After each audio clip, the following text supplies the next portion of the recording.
Hola a todos nuestros amigos de Edifito Educa. Hoy día estamos para presentarles una nueva y esperamos interesante cápsula de habilidades sociales blandas y de desarrollo interpersonal. Edifito Educa nos ha pedido que hagamos un trabajo desarrollado para todos ustedes, nuestros amigos, administradores, conserjes y personal que trabaja en esta labor tan importante y especial, pero no por eso menos compleja, de administrar y trabajar en comunidades de edificios, departamentos y condominios. Una de las cosas más difíciles que me ha tocado en mis 22 años de carrera es justamente trabajar con personas. Es una de las más difíciles, pero de las más gratificantes. Me costó mucho. Yo soy ingeniero comercial de profesión y a medida que fue avanzando mi carrera me fui certificando como coach, soy Master Practitioner en programación neurolingüística y muchas herramientas más que me han ayudado a la comprensión del cerebro humano y la comprensión de las personas. He desarrollado habilidades blandas que vamos a enseñar hoy día y vamos a entrenar. Las habilidades blandas deben ser entrenadas en el día a día. La primera prueba son nuestro entorno, nosotros mismos, nuestra familia, nuestros hijos, nuestra pareja, para probar, experimentar, ejercitar y poner a prueba y desafiarnos cómo trabajamos mejor con las personas, cómo interactuamos y cómo logramos mejores resultados con las personas. Nosotros tenemos la capacidad de influir en el otro, ¿cierto? Si bien es cierto, influir es una palabra muy distinta a manipular y no tenemos que tender a confundir. Influir, ayudar, colaborar, empujar incluso una idea de pensamiento es algo que está muy bien que hagamos. Instaurar una idea en el otro, en un tercero, para que nos ayude en el proceso de toma de decisiones está muy bien. Sobre todo ustedes que tienen que liderar equipos humanos. Y no solamente liderar equipos humanos, administrar relaciones con la gente de una comunidad determinada. Es por eso que Edifito Educa hoy día va a entregarles este conocimiento, este contenido, que vamos a ir avanzando y revisando. Hay ciertas tareas que vamos a realizar, que se las voy a pedir que la hagan en forma muy introspectiva, pensando, ¿cierto? Analizando casos, situaciones, y que las vayan desarrollando a medida que puedan. Va a haber un documento descargable que les va a permitir imprimir o hacerla en un cuaderno, inclusive la pueden dibujar, para que puedan evaluar, ¿cierto?, cuántas de las habilidades que vamos a ir entrenando, descubriendo, ustedes también tienen, por lo tanto, cuáles debiesen potenciar y desarrollar. ¿Ok? Si alguna de las habilidades no la tienen desarrollada, no se frustren. Hay un largo camino por recorrer. Lo importante es la introspectiva, revisarnos a nosotros mismos, escucharnos, analizar los procesos, analizar los diálogos, los resultados de los diálogos y las interacciones que tenemos con terceros. Una vez que revisamos y somos bastante críticos con nosotros, no destructivos, sino que constructivos, lo que vamos a lograr es, ¿cierto?, deconstruir, ¿cierto?, desarmar esa conducta, esa habilidad que tal vez aprendimos mal o que se deformó en el camino, y la vamos a entrenar, la vamos a instalar nuevamente como si fuera un programa en un sistema operativo. La verdad es que es mucho más complejo que eso, pero así funciona nuestro cerebro. Nuestro cerebro desaprende y aprende continuamente. Nuestro cerebro, por eso se habla de la neuroplasticidad. La neuroplasticidad existe. La verdad es que la información siempre está ahí, nunca se borra, pero sí se puede reconstruir o reconfigurar, ¿ok? Eso se llama resignificación. Entonces, las habilidades blandas son un conjunto de capacidades, ¿cierto?, competencias sociales que nos ayudan a generar mejores relaciones interpersonales. Por ejemplo, la responsabilidad, la comunicación asertiva, la gestión emocional.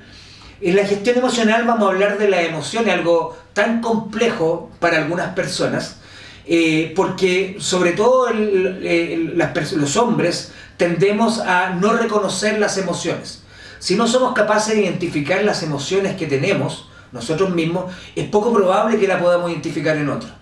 Y desde esa perspectiva nos va a costar ser empáticos, ¿cierto?, y ponernos en el lugar del otro o entender incluso lo que le está pasando.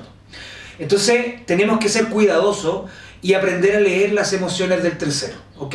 Eso también lo vamos a revisar, y algo muy importante porque ahí vamos a trabajar la gestión emocional. Y la asertividad.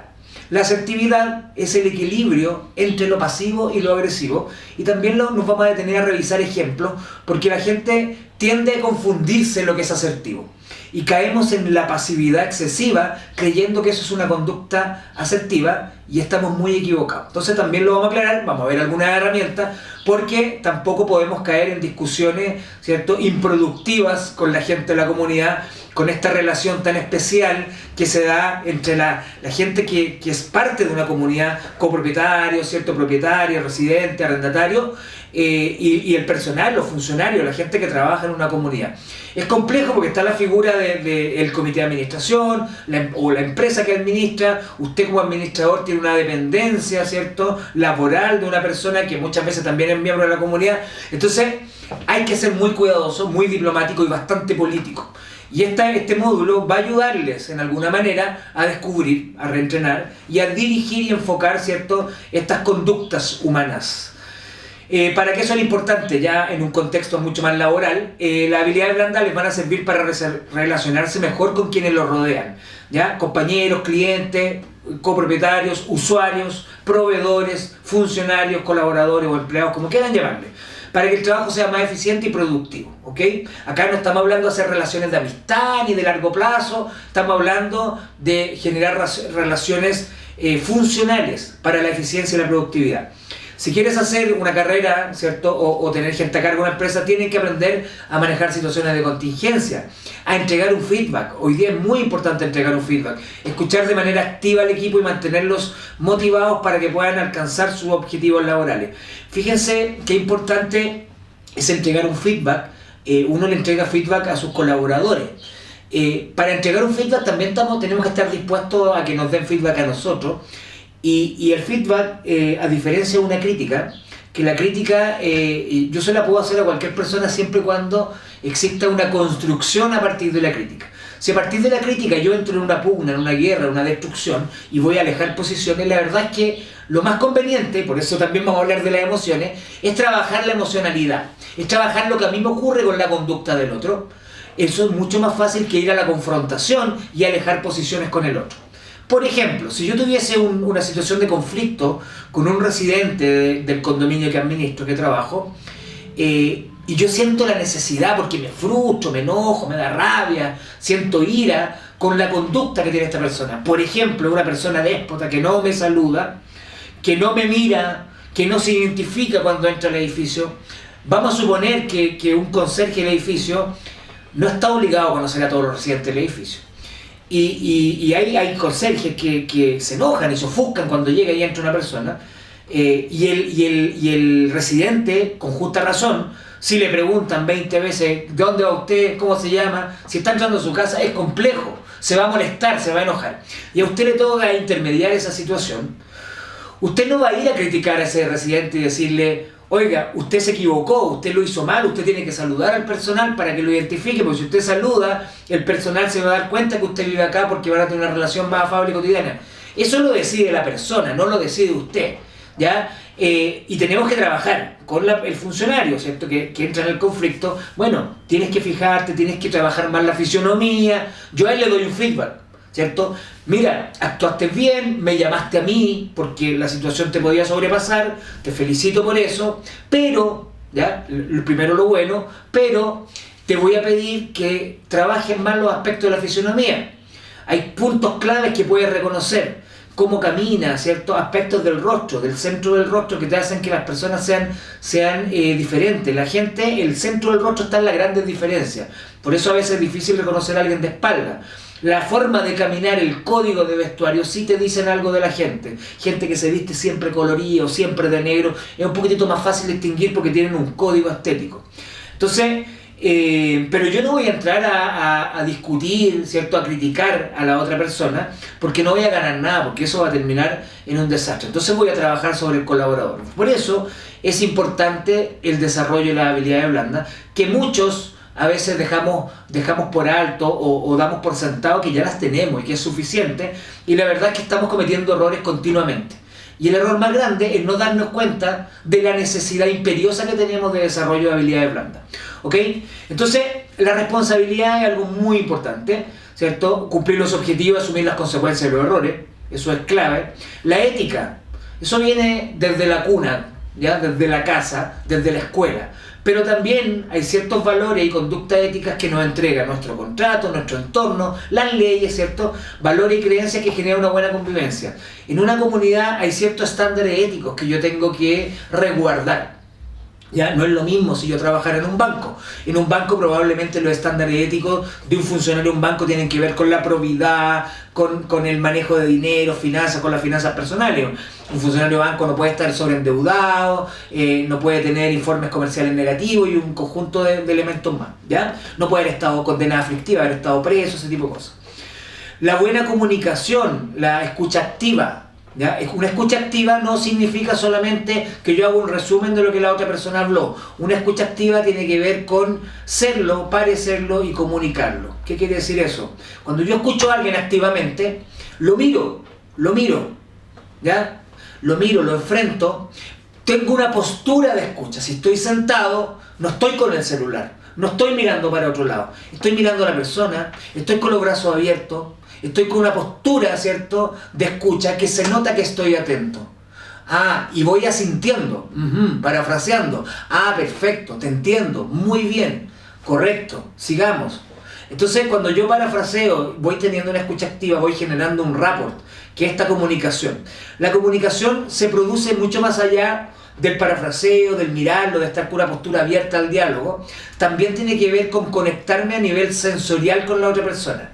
Eso es mucho más complejo y lo vamos a ver en el siguiente taller, que es de programación neurolingüística, una introducción a la programación neurolingüística, donde vamos a ver cuáles son los canales de percepción sensorial y cómo nos comunicamos a nivel subconsciente a través de los canales más neurológicos. Les doy este spoiler para que puedan seguir viendo, vayan consumiendo el contenido de este taller y vayan quedando conectados con el otro. Yo no les puedo garantizar que van a ser unos expertos en comunicación, pero definitivamente van a ser otro tipo de persona con esta herramienta que si la aplican les va a servir y les va a cambiar la perspectiva y la forma de relacionarse con los otros, ¿ok? La buena comunicación, entonces, validar, pedir, decir no, hacer ofertas, promesas, cumplir las promesas. La gestión emocional, buena actitud, manejar eficientemente las emociones. Tan difícil hoy día manejar las emociones, el tema de la ira, la desidia, la desconexión, la hiperconexión digital. Entonces es complejo. La flexibilidad, adaptarse al cambio, ¿ya? Y ser creativo. La empatía, la capacidad de ponerme en el lugar del otro. En el módulo de programación neurolingüística vamos a hablar del metamodelo de la comunicación y el lenguaje, de John Whitmore, donde hablamos de los mapas de percepción de la realidad. Y cuando empezamos a entender al otro desde su construcción de vida, desde sus creencias, de su formación, el colegio donde estudió, ¿cierto?, el lugar donde nació, y un conjunto de elementos que hacen la persona que es, y cómo percibe su realidad, que no es igual que la mía, aunque vivamos en el mismo tiempo, cuando yo logro percibir de esa manera al otro, genero un concepto real de empatía, un concepto documentado de la empatía, como digo yo. ¿Ok?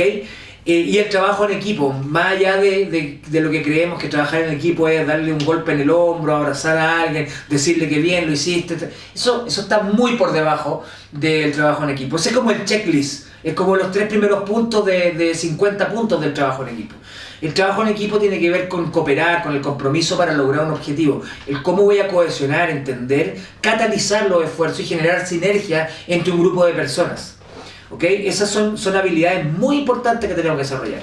Entonces, las más requeridas en un entorno y en el mundo laboral: actitud positiva para enfrentar las contingencias, resolución de conflictos de manera asertiva, liderazgo, seguridad y confianza para manejar los equipos. Y miren cómo lo dije: liderazgo, seguridad y confianza para manejar los equipos. Parece un spot de televisión, pero la verdad es que cada vez que uno... La prosodia también es importante, el cómo nombramos, más allá de la semántica, de lo que significa, de la construcción lingüística de una palabra, tiene que ver el cómo lo pronunciamos.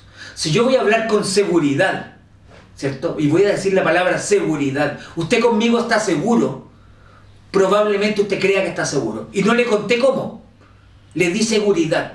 Si yo trabajo en la comunicación proxémica, ¿ya? Esto tiene que ver con la cercanía. Yo le digo, usted conmigo está seguro, y me acerco a la cámara, me acerco a la persona, ¿cierto? La persona se va a sentir segura, porque lo dije con autoridad, con seguridad, usé todos los elementos comunicacionales que tengo, ¿cierto?, para expresar la palabra seguridad, que tiene que ver con mucho. Entonces eso tiene que ver con el liderazgo, la seguridad, la confianza. ¿Ok? Y eso es algo que tenemos que aprender a desarrollar. Vámonos a las emociones básicas. Las emociones, algo tan oculto y tan tabú para muchos de nosotros. Inclusive las emociones han sido secuestradas por las generaciones, donde nos decían que el hombre no lloramos, donde decíamos que no había que reírse en el trabajo, donde decía que no había que darle confianza a los empleados. Hoy día todo ese paradigma cambió. Hoy día tenemos que expresar las emociones sin miedo, pero con cautela, ¿cierto? Y hay ciertos estándares que tenemos que cumplir. Entonces vamos a revisar las primeras 7 emociones básicas. La sorpresa. Como si fuéramos un actor de teatro que tiene que, ¿cierto?, transferir esta emocionalidad, esta interpretación de un papel, de un rol. De la misma forma, nosotros tenemos que ser lo suficientemente histriónicos y claros para poder expresar las emociones cuando correspondan y para ocultarlas cuando corresponda. Entonces la sorpresa, nosotros vemos la cara de sorpresa. Oiga usted, señor, ¿dónde va? Cara de sorpresa. Si pone cara de sorpresa y dicen dónde va, tengo que intuir qué ocurre en esa situación. Sorpresa. Wow. No es que tenga que leer la mente, pero tengo que anticiparme a un conflicto inminente que se podría provocar. Porque la sorpresa incomprendida puede generar ira, frustración, rabia. Si la persona sorprendió, tiene que haber dicho, ¿y por qué me desconoció? Si siempre lo saludo, si siempre soy cercano, si les doy regalos a los conserjes para su cumpleaños, si les doy regalos para la Navidad y fiestas patrias, ¿por qué me desconoció? Eso puede producir sorpresa. Entonces, ante la sorpresa, si realmente no recuerdo quién es, disculpe, no lo reconocí, ¿cuál es su nombre? Esa es una buena forma de salir. Uy, que se me olvida, disculpe que tengo tan mala memoria. Cambio y me expreso desde la emoción con la persona, ¿cierto? Bajo, sintonizo, evito el conflicto, empatizo y la persona la voy a convocar a solidarizar conmigo. Y salgo del entorno. ¿Se me puede olvidar quién era? Sí, se me puede. Pero lo que no puede pasar es que no sepa cómo zafar de esa situación y genere un conflicto a partir de esa situación. Entonces, por ejemplo, la alegría. La alegría, patas de gallo, mejillas suben, coloradito, las comisuras de los labios ascienden. La persona está alegre. Hay gente que anda alegre por la vida y eso está muy bien. Entonces, si alguien está alegre, yo no lo voy a desarmar, le vamos a cortar la luz con los gastos comunes.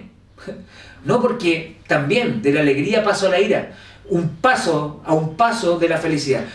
Cortar una emoción fuerte de alegría. Alegría, pena, tristeza son emociones fuertes, intensas, que se viven. Cuando tú las cortas, ¿cierto? Es como echarle aceite al agua. Entonces es complejo. Tenemos que respetar las emociones del otro. La tristeza. Yo no soy asistente social, no soy psicólogo ni consejero matrimonial. Mucho menos en una comunidad donde viven 600, 1000, 1200 personas. Entonces, pero intuir, leer, ¿cierto?, la tristeza del otro me puede ayudar para desarrollar situaciones conflictivas, inclusive anticiparme.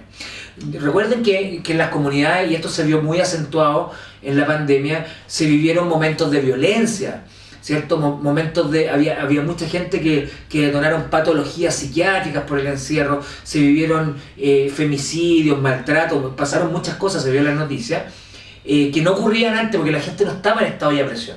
Entonces, también leer la tristeza en nuestra calidad de funcionario y de administradores de personas nos puede servir muchísimo.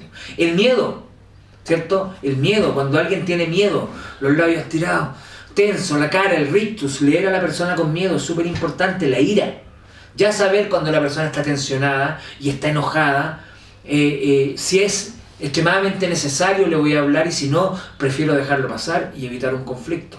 El asco, ¿cierto? El desprecio que es todo habitual y tenemos que aprender a vivir con eso. Nosotros nos enfermamos de las emociones se sienten, la tristeza, por eso los niños, cuando tú les preguntas, le dices que se describan la tristeza, ¿qué es lo que sienten? Le dices. Como todavía no aprenden a describir la tristeza, se tocan.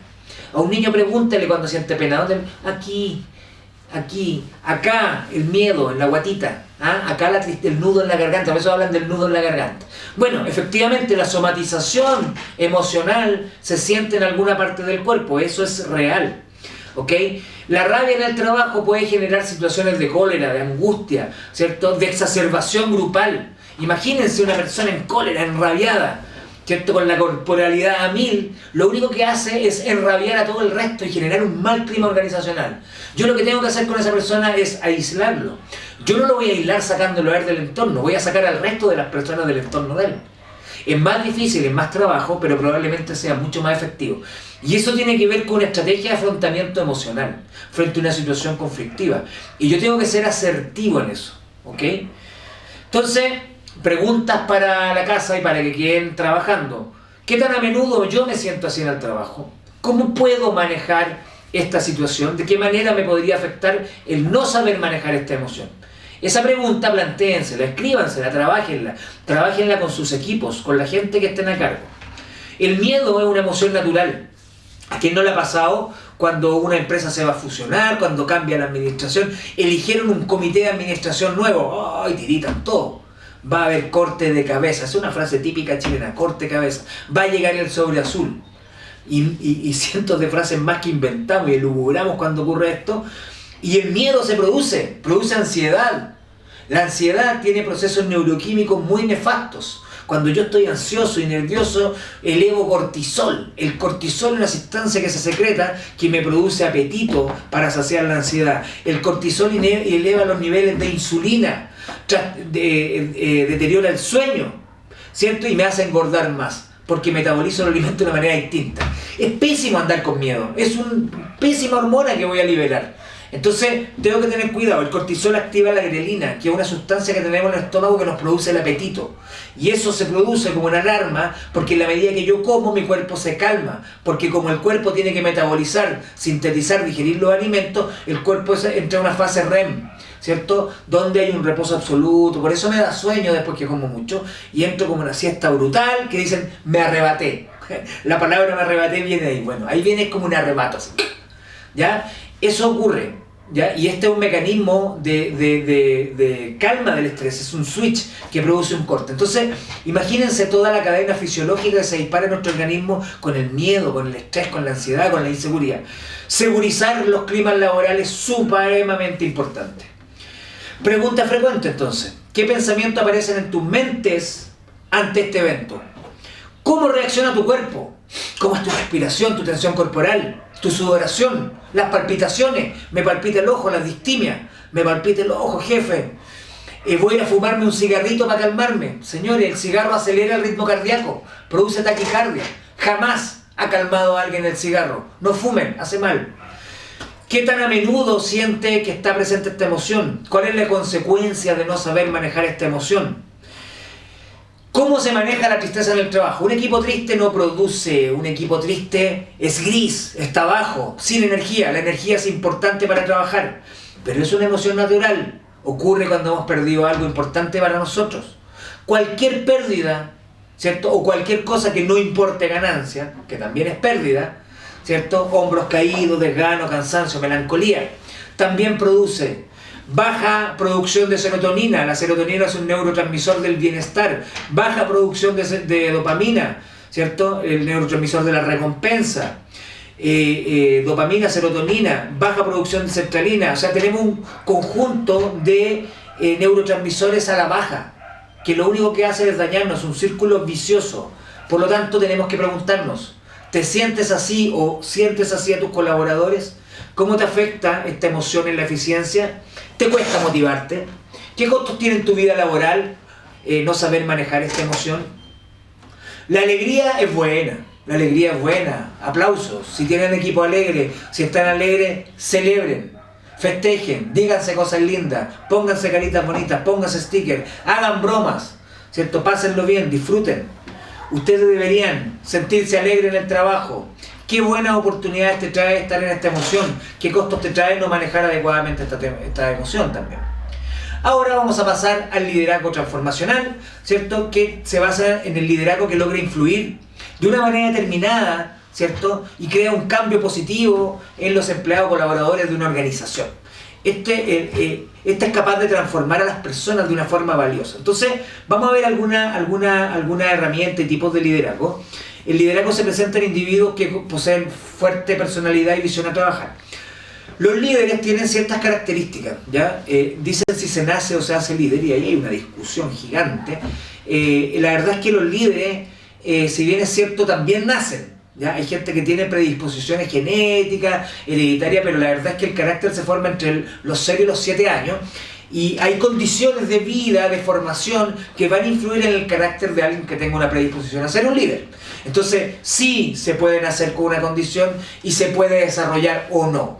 Pero tranquilos, si no lo desarrolló, si no nació siendo un líder, también puede convertirse en un líder. Y si bien es cierto, este taller no es de liderazgo, obviamente tal, vamos a esbozar y trabajar una pincelada de liderazgo, porque después les vamos a dar un bonus track y una sorpresita con un taller de liderazgo.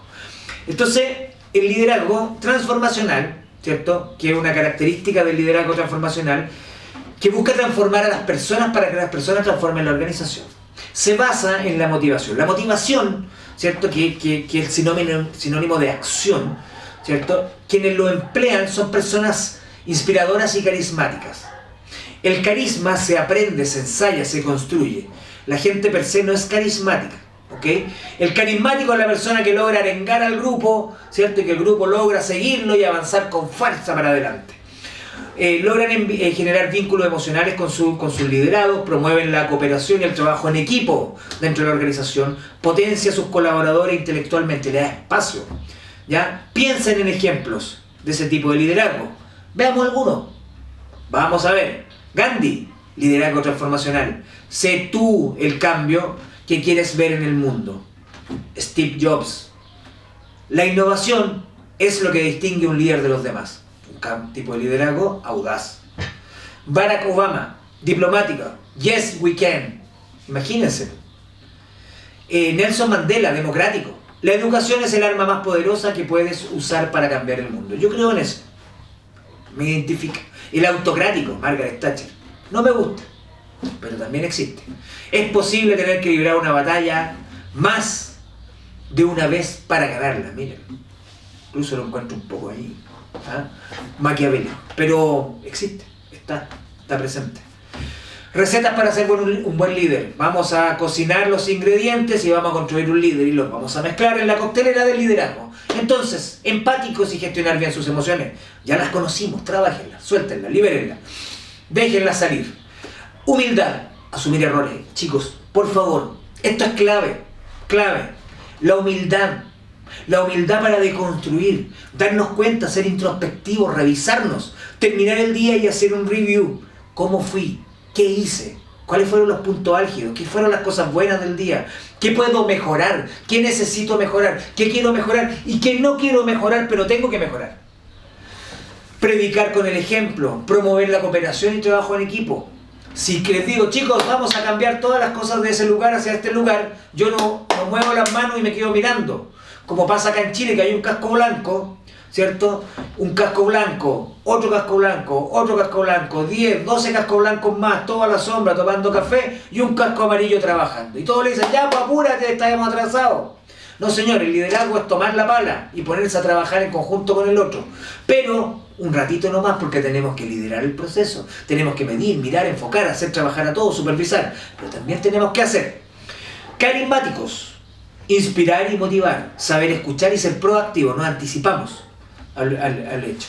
Rueda del líder transformacional, empáticos y gestionan bien sus emociones. Humildad, ¿cierto? Promueven la cooperación y el trabajo en equipo, predican con el ejemplo, carismáticos y se motivan. ¿Cómo lo medimos esto? Con este ejercicio que les vamos a dejar, que van a poder descargar. Esta es una rueda que está del 1 al 10. Tienen que achurarla o pintarla con gris, lo pueden imprimir, lo pueden hacer a mano, ¿cierto? Entonces van llenando. El 1 está acá abajo, en la base concéntrica, está el 1 y el 10 está afuera. Y acá están habilidades de comunicación, la visión, trabajo en equipo, asumir riesgos, y ustedes van llenando eso, ¿ok? Y así van a poder saber y ponderar después qué tipo de líder son. La motivación, súper importante, es el impulso mental que nos da la fuerza necesaria para iniciar la ejecución de una acción, ¿ya? Y para mantener en el camino adecuado para alcanzar un determinado fin. La motivación es una fuerza en movimiento. Tipos de motivación. La extrínseca son cosas externas a nosotros. Esa no es la mejor. La mejor motivación, ¿saben cuál es? La intrínseca, la interna. Solo puedo motivar a las personas aquello que ellos están motivados a hacer. Conéctense con la persona.